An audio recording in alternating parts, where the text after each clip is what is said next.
लोकमुद्राच्या YouTube चॅनलमध्ये तुम्हा सर्वांचं स्वागत। आपल्या सर्वांना माहिती आहे मुंबई शिक्षक मतदारसंघाचा जो प्रचार आहे तो शिगेला पोहोचलेला आहे आणि या संपूर्ण प्रचारामध्ये कालपासून आपण न्यूज ऐकत आहोत की शिक्षकांना काही पाकिटं दिली जात आहेत, 5,000 प्रत्येकी रुपये शिक्षकांना दिले जात आहेत। एकंदरीत ज्या शिक्षकांचं भवितव्य आपण सांगतो की आदर्श समाज घडवायचा आहे त्याच शिक्षक मतदारसंघामध्ये जर 5,000 प्रत्येकी शिक्षकाला दिले जात असतील तर नेमकं आपण कोणत्या पद्धतीने हा प्रचार करतो आहोत आणि या संदर्भात आमदार कपिल पाटलांनी शिवसेनेवरती आरोप केलेला आहे आणि सांगितलेले की शिवसेना ज्या पद्धतीनं हे प्रचारतंत्र राबवत आहे त्याचा त्यांनी निषेधही केलेला आहे। आपण डायरेक्ट जाऊयात कपिल पाटलांकडे आणि त्यांच्याकडनं जाणून घेऊया प्रतिक्रिया। कपिल सर, शिक्षक मतदारसंघामध्ये पहिल्यांदा असं घडतंय जिथे शिक्षकांना पाकिटं वाटली जात आहेत आणि ही भगवी पाकिटं जेव्हा शिक्षकांकडे जात आहेत तेव्हा नेमकी शिक्षक आमदार म्हणून नेमकी तुमची काय प्रतिक्रिया आहे? मुंबईचा शिक्षक हा अत्यंत स्वाभिमानी शिक्षक आहे आणि त्याला कसली भूक असेल तर ती त्याला आत्मसन्मानाची भूक आहे।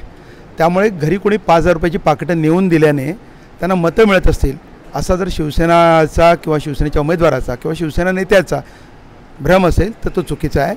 मुळामध्ये मुंबईचा शिक्षक हा गेले अनेक वर्ष आमच्यासोबत लढतो आहे। बेलसरे सर इथे आहेत। प्रत्येक लढाईत मुंबईचा शिक्षक अग्रभागी आहे। मग ती विनाअनुदानाची लढाई असेल, पेन्शनची लढाई असेल किंवा बँकेतल्या आमचे पगार लांबवण्याची लढाई असेल, प्रत्येक लढाईत सरकारच्या विरोधात मुंबईचा शिक्षक ठाम राहिलेला आहे।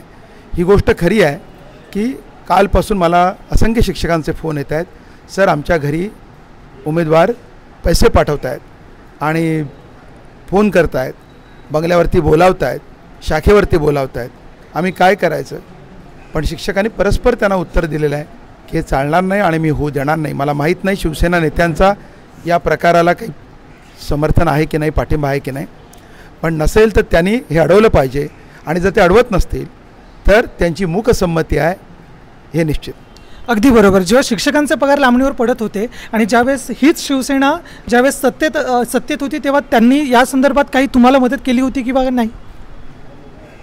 सरकारनं ज्यावेळेला निर्णय घेतला शिक्षण मंत्र्यांनी की मुंबईतल्या राष्ट्रीयकृत बँकेचे म्हणजे युनियन बँकेतनं शिक्षकांचे पगार मुंबई बँकेत न्यायचे, जी मुंबई बँक बुडणारी बँक आहे म्हणून नाबार्डने स्पष्ट म्हटलेलं आहे, त्यावेळेला आम्ही ठामपणे विरोधात उभं राहिलो।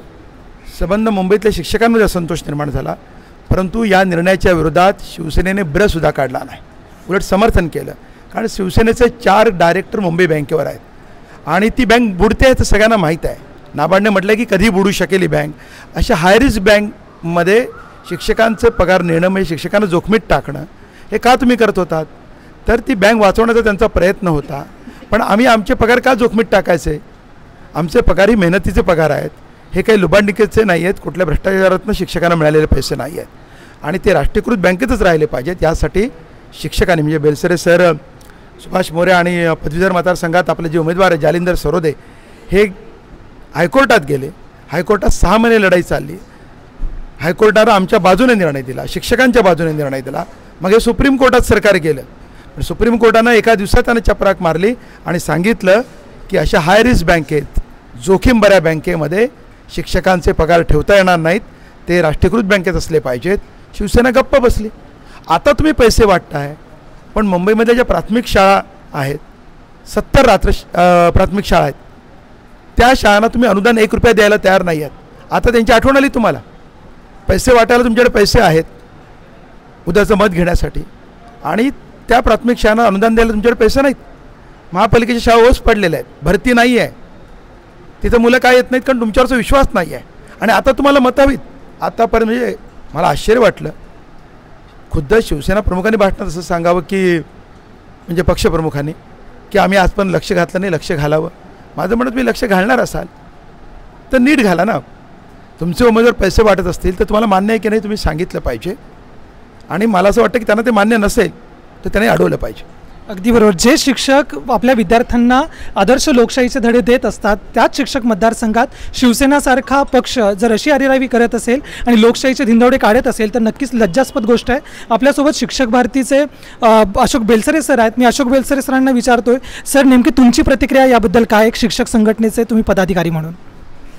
माझी जवळजवळ 35 वर्ष सर्व्हिस झालेली आहे आणि याच्यामध्ये मी 3 टर्मपर्यंत आमदार जे आहेत हे आमदार निवडून आलेले आहेत आणि या सर्व याच्या प्रक्रियेमध्ये असं कधीही झालेलं नव्हतं आणि त्याच्यामुळं मला इतकं दुःख होत आहे की एका चांगला पक्ष जो आहे, आपण म्हणतो चांगला पक्ष, ते जर असं जर करत असेल आणि जर पक्षीय राजकारण या निवडणुकीमध्ये झालं तर बाबासाहेबांनी जो मतदारसंघ निर्माण केलेला आहे, हा निर्माण केलेला संघ हा या ठिकाणी धोक्यात येतो की काय, अशी या ठिकाणी मला प्रतिक्रिया द्यावीशी वाटते.